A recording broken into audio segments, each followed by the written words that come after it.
Assalamualaikum warahmatullahi wabarakatuh. Apa kabar sahabat MBS Media semua? Semoga kita semua selalu dalam lindungan Allah Subhanahu wa Ta'ala. Amin ya robbal alamin. Sebelum tonton video ini jangan lupa tekan tombol subscribe, lalu like, share and komen video ini. Pada video kali ini kita akan membahas sosok ulama besar yang sudah tidak asing lagi. Beliau adalah Al-Maghfurlah Hadratus Syekh Kiai Haji Muhammad Hasyim Asy'ari, pendiri organisasi Islam terbesar di Indonesia yaitu Nahdlatul Ulama. Dilansir dari Wikipedia, Kiai Haji Muhammad Hasyim Asy'ari bagian belakangnya juga sering dieja Asy'ari, tanggal 14 Februari tahun 1871 sampai 21 Juli tahun 1947 Masehi, 24 Zulqa'dah 1287 H7 Ramadan 1366 H, dimakamkan di Tebuireng, Jombang, Jawa Timur, adalah salah seorang pahlawan nasional Indonesia dan merupakan pendiri sekaligus Rais Akbar Nahdlatul Ulama, organisasi Islam yang terbesar di Indonesia. Beliau juga memiliki julukan Hadratus Syekh yang berarti Maha Guru dan telah menghafal Kutubus Sittah, hadits 6 riwayat, dan memiliki gelar Syekhul Masyayikh yang berarti gurunya para guru. 1. Hadratus Syekh Kiai Haji Hasyim Asy'ari. Kiai Haji Hasyim Asy'ari adalah putra ketiga dari 10 bersaudara. Ayahnya bernama Kiai Asy'ari, pimpinan pondok pesantren yang berada di sebelah selatan Jombang. Ibunya bernama Nyai Halimah. Sementara ke-10 saudaranya antara lain Nafiah, Ahmad Saleh, Radia, Hasan, Anis, Fatana, Maimunah, Maksum, Nahrawi dan Adnan. Berdasarkan silsilah garis keturunan ibu, Kiai Haji Hasyim Asy'ari memiliki garis keturunan baik dari Sultan Pajang Jakatingkir, juga mempunyai keturunan ke Raja Hindu Majapahit, Raja Brawijaya kelima, Lembu Peteng. Berikut silsilah berdasarkan KH Hasyim Asy'ari berdasarkan garis keturunan ibu. Hasyim Asy'ari putra Halimah putri Lainah putri Siha putra Abdul Jabar putra Ahmad putra Pangeran Sambo putra Pangeran Benowo putra Joko Tingkir, Mas Karebet putra Prabu Brawijaya kelima, Lembu Peteng. Ia menikah 7 kali dan kesemua istrinya adalah putri dari kalangan ulama. 4 istrinya bernama Hadijah, Nafisah, Nafika, dan Masrurah. Salah seorang putranya, Wahid Hasyim, adalah salah satu perumus Piagam Jakarta yang kemudian menjadi Menteri Agama RI pertama. Sedangkan cucunya, Kiai Haji Abdurrahman Wahid, menjadi Presiden Indonesia yang keempat.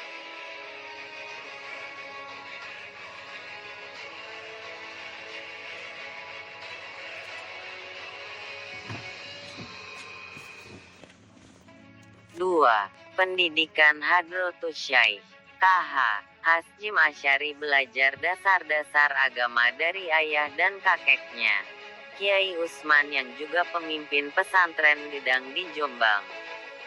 Sejak usia 15 tahun, ia berkelana menimba ilmu di berbagai pesantren, antara lain pesantren Wonokoyo di Probolinggo, pesantren Langitan di Tuban, pesantren Trenggilis di Semarang, pesantren Kademangan di Bangkalan, dan pesantren Siwalan Panji di Sidoarjo. Pada tahun 1892, KH Hasyim Asy'ari pergi menimba ilmu ke Mekah dan berguru pada Syekh Ahmad Khatib Minangkabau, Syekh Muhammad Mahfuz Tarmasi, Syekh Ahmad Amin Al-Attar, Syekh Ibrahim Arab, Syekh Said Yamani, Syekh Rahmaullah, Syekh Soleh Bafatlal, Sayyid Abbas Maliki, Sayyid Alwi bin Ahmad As-Sakaf, dan Sayyid Hussein Al-Habsyi.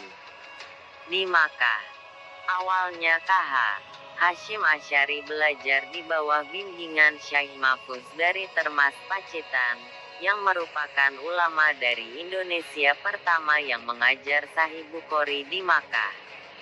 Syekh Mahfuz adalah ahli hadis dan hal ini sangat menarik minat belajar KH Hasyim Asy'ari sehingga sekembalinya ke Indonesia pesantren ia sangat terkenal dalam pengajaran ilmu hadis. Ia mendapatkan ijazah langsung dari Syekh Mahfuz untuk mengajar Sahih Bukhari, di mana Syekh Mahfuz merupakan pewaris terakhir dari pertalian penerima isnad hadis dari 23 generasi penerima karya ini. Selain belajar hadis ia juga belajar tasawuf, sufi, dengan mendalami tarekat Qadiriyah dan Naqsyabandiyah. KH Hasyim Asy'ari juga mempelajari fikih mazhab Syafi'i di bawah asuhan Syekh Ahmad Khatib dari Minangkabau yang juga ahli dalam bidang astronomi, ilmu falak, matematika, ilmu hisab, dan aljabar.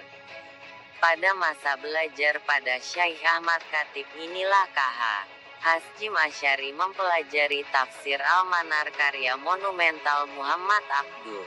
Pada prinsipnya ia mengagumi rasionalitas pemikiran Abduh akan tetapi kurang setuju dengan ejekan Abduh terhadap ulama tradisionalis. Gurunya yang lain adalah termasuk ulama terkenal dari Banten yang mukim di Makkah yaitu Syekh Nawawi Al-Bantani. Sementara guru yang bukan dari Nusantara antara lain Syekh Satta dan Syekh Dagistani yang merupakan ulama terkenal pada masa itu. 3. Perjuangan Hadratus Syekh. Pada tahun 1899, sepulangnya dari Mekah, KH Hasyim Asy'ari mendirikan pesantren Tebu Ireng, yang kelak menjadi pesantren terbesar dan terpenting di Jawa pada abad 20. Pada tahun 1926, KH Hasyim Asy'ari menjadi salah satu pemrakarsa berdirinya Nahdlatul Ulama, NU, yang berarti kebangkitan ulama.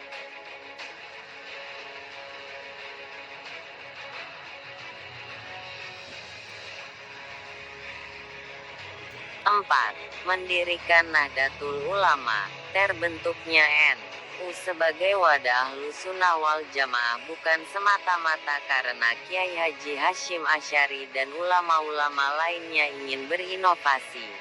Tapi memang kondisi pada waktu itu sudah sampai pada kondisi darurat. Wajib mendirikan sebuah wadah. Kesimpulan bahwa membentuk sebuah wadah Ahlussunnah di Indonesia menjadi satu keharusan, merupakan buah dari pengalaman ulama-ulama Ahlussunnah, terutama pada rentang waktu 1200H sampai 1350H. Saat itu, di Makkah terjadi peristiwa besar yang mengancam eksistensi Ahlussunnah wal Jamaah, terkait penghapusan khalifah oleh Turki dan berkuasanya rezim kaum Wahabi yang tidak membuka ruang bagi berkembangnya mazhab-mazhab di Tanah Suci. Menjelang berdirinya NU, beberapa ulama besar berkumpul di Masjidil Haram. Para ulama menyimpulkan sudah sangat mendesak berdirinya wadah bagi tumbuh kembang dan terjaganya ajaran Ahlussunnah wal Jamaah. Setelah melakukan istikharah, para ulama-ulama Haramain mengirim pesan kepada Kiai Haji Hasyim Asy'ari untuk segera menemui dua ulama di Indonesia. Dan jika dua orang tersebut menyetujui maka segera diteruskan. Dua ulama tersebut adalah Habib Hasyim bin Umar bin Toha bin Yahya Pekalongan dan Syekhona Khalil Bangkalan. Kiai Haji Hasyim Asy'ari dengan didampingi Kiai Yasin, Kiai Sanusi dan KHR Asnawi Kudus dengan diantar Kiai Irfan datang ke kediamannya Habib Hashim. Begitu Kiai Haji Hashim Asyari duduk, Habib Hashim langsung berkata, "Kiai Hashim Asyari, silakan laksanakan niatmu kalau mau membentuk wadah Ahlus Sunnah wal Jamaah. Saya rela tapi tolong saya jangan ditulis." Selanjutnya ketika sowan ke tempatnya Kiai Kholil Bangkalan, beliau memperoleh wasiat untuk segera melaksanakan niatnya dan diridhoi seperti ridhonya Habib Hashim. Tapi Kiai Kholil juga berpesan, "Saya juga minta tolong, nama saya jangan ditulis." Kiai Haji Hashim Asyari tertegun karena kedua ulama tersebut tidak mau ditulis semua. Namun, akhirnya Kiai Kholil membolehkan ditulis tetapi meminta sedikit saja. Meskipun demikian, Kiai Haji Hashim Asyari dalam perjalanannya sangat berhati-hati dan kadang muncul keraguan. Kemudian pada tahun 1924, Kiai Kholil segera memanggil muridnya Asad Syamsul Arifin Situbondo, santri senior berumur 27 tahun untuk menghadap. "Asad," kata Kiai Kholil. "Ya, Kiai," jawab Asad santri. "Asad, tongkat ini antarkan ke Tebu Ireng dan sampaikan langsung kepada Kiai Hashim Asyari," pesan Kiai Kholil sambil menyerahkan tongkat. "Tetapi ada syaratnya. Kamu harus hafal Al-Quran ayat 17-23 surat Toha," pesan Kiai Kholil lebih lanjut. "Bacakanlah kepada Kiai Hashim ayat-ayat itu." Setibanya di Tebu Ireng, Asad menyampaikan, "Kiai, saya diutus Kiai Kholil untuk mengantarkan dan menyerahkan tongkat ini kepada Kiai." Tongkat itu diterima dengan penuh perasaan haru. Kiai Hashim lalu bertanya kepada Asad, "Apa tidak ada pesan dari Kiai Kholil?" Asad lalu membaca hafalannya itu yang artinya, "Apakah yang ada di tangan kananmu, wahai Musa?" Dia, Musa, berkata, "Ini adalah tongkatku. Aku bertumpu padanya. Dan aku merontokkan daun-daun dengannya untuk makanan kambingku. Dan bagiku masih ada lagi manfaat yang lain." Allah berfirman, "Lemparkanlah ia, wahai Musa." Lalu Musa melemparkan tongkat itu. Maka tiba-tiba ia menjadi seekor ular yang merayap dengan cepat. Dia, Allah berfirman, "Peganglah ia dan jangan takut. Kami akan mengembalikannya kepada keadaannya semula. Dan kepitkanlah tanganmu ke ketiakmu. Niscaya ia keluar menjadi putih, bercahaya, tanpa cacat. Sebagai mukjizat yang lain. Untuk kami perlihatkan kepadamu sebagian dari tanda-tanda kekuasaan kami yang sangat besar." Kiai Haji Hashim menangkap isyarat bahwa gurunya memantapkan hatinya untuk segera merestui jamiah yang telah dipersiapkan oleh Kiai Wahab Hasbullah dan ulama-ulama lainnya. Langkah demi langkah dilakukan dengan sangat hati-hati karena tidak ingin terjebak dalam nafsu kekuasaan belaka. Namun belum juga terwujud.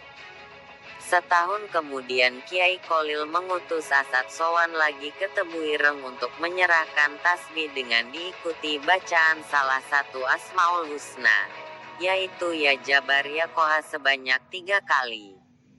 Setahun kemudian, pada tanggal 31 Desember tahun 1926 di Surabaya berkumpul para ulama se-Jawa Madura.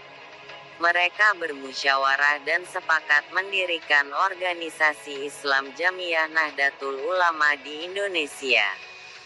Sebenarnya Kiai Haji Hashim Asyari bersama beberapa Kiai Jawa datang ke Bangkalan untuk memohon restu Kiai Kholil akan diresmikannya NU. Namun saat itu kesehatan Kiai Kholil sedang tidak baik dan tidak bisa menemui meski sudah tahu akan kedatangan rombongan Kiai Haji Hashim Asy'ari. Kiai Kholil hanya menitip pesan melalui Kiai Muhammad Toha, menantunya. Pesantren Jangkibuan, jika telah memberi restu atas peresmian Nu. 5. Karya dan pemikiran. Pemikiran KH. Hashim Asy'ari tentang Al-Sunnah wal Jamaah adalah ulama dalam bidang tafsir Al-Quran, Sunnah Rasul, dan fiqh yang tunduk pada tradisi Rasul dan Khulafaur Rasyidin. Beliau selanjutnya menyatakan bahwa sampai sekarang ulama tersebut termasuk mereka yang mengikuti mazhab Maliki, Hanafi, Syafi'i, dan Hambali. Doktrin ini diterapkan dalam Nu yang menyatakan sebagai pengikut, penjaga dan penyebar paham Al-Sunnah wal Jamaah. Muslim tradisionalis juga menggunakan istilah Al-Sunnah wal Jamaah untuk membedakan dirinya dengan Muslim modernis. Walaupun yang terakhir ini juga menerima formulasi Al-Asy'ari dan Al-Maturidi dalam bidang teologi. Namun, tidak seperti kaum modernis, Muslim tradisionalis mengikuti salah satu 4 mazhab Sunni dan mengakui keabsahan Sufi Ortodoks sebagaimana yang diajarkan oleh Junaid al-Baghdadi dan Al-Ghazali. Al-Sunnah wal Jamaah dalam pandangan KH Hashim Asy'ari tidak memiliki makna tunggal. Tergantung perspektif yang digunakan. Paling tidak terdapat 2 perspektif yang digunakan untuk mendefinisikan Al-Sunnah wal Jamaah, yaitu teologi dan fiqh. Namun, jika ditelusuri lebih lanjut melalui karya-karya KH Hashim Asy'ari, maka sebenarnya dapat diambil sebuah kesimpulan yaitu Al-Sunnah wal Jamaah pada dasarnya lebih mengandaikan pola keberagaman bermazhab kepada generasi muslim masa lalu yang cukup otoritatif secara religius. KH Hashim Asy'ari banyak membuat tulisan dan catatan-catatan. Sekian banyak dari pemikirannya. Setidaknya ada 4 kitab karangannya yang mendasar dan menggambarkan pemikirannya. Kitab-kitab tersebut antara lain Risalah Ahli Sunnah wal Jamaah, Fi Hadistil Mauta wa Asyratis Sa'ah wa Baya Mafhumis Sunnah wal Bid'ah, Paradigma Ahlu Sunnah wal Jamaah, pembahasan tentang orang-orang mati, tanda-tanda zaman, dan penjelasan tentang sunnah dan bid'ah. Al-Nurul Mubin fi Mahabbati Sayyid Al-Mursalin, cahaya yang terang tentang kecintaan pada utusan Tuhan, Muhammad SAW. Adab al-alim wal muta'alim fi ma yahtaju ilai al-muta'alim fi ahwali ta'alumihi wa ma ta'limihi, etika pengajar dan pelajar dalam hal-hal yang perlu diperhatikan oleh pelajar selama belajar. Al-Tibyan fin Nahi an muqata'atil arham wal aqorib wal ikhwan, penjelasan tentang larangan memutus tali silaturahmi, tali persaudaraan dan tali persahabatan. Muqaddimah Al-Qanun Al-Asasi li Jamiyat Nahdlatul Ulama.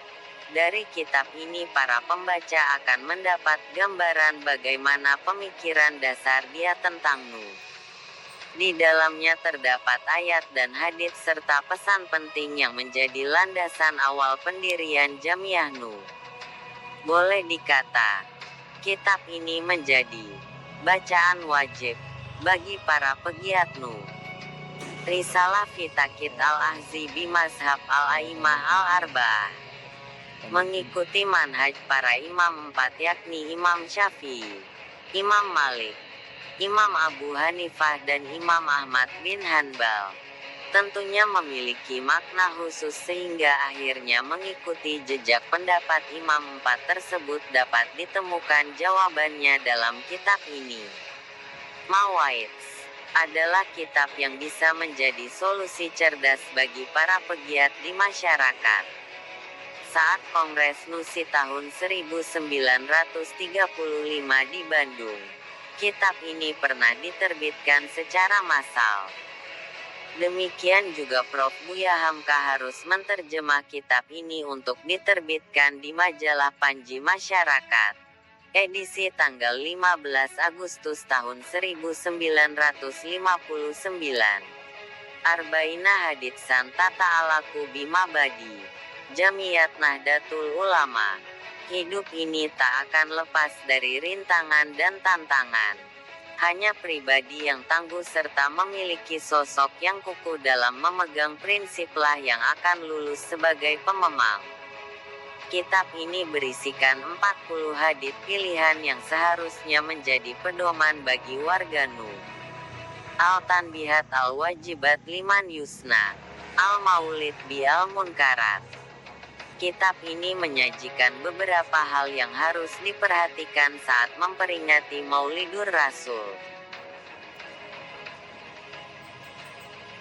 Demikian sahabat MBS Media semua, semoga dengan mengenal lebih dekat sosok Al-Maghfurlah Hadratus Syekh Kiai Haji Muhammad Hasyim Asy'ari, pendiri organisasi Islam terbesar di Indonesia yaitu Nahdlatul Ulama, ini kita dapat mengambil manfaat dan pelajaran dari kisah hidupnya. Amin ya rabbal alamin. Wassalamualaikum warahmatullahi wabarakatuh.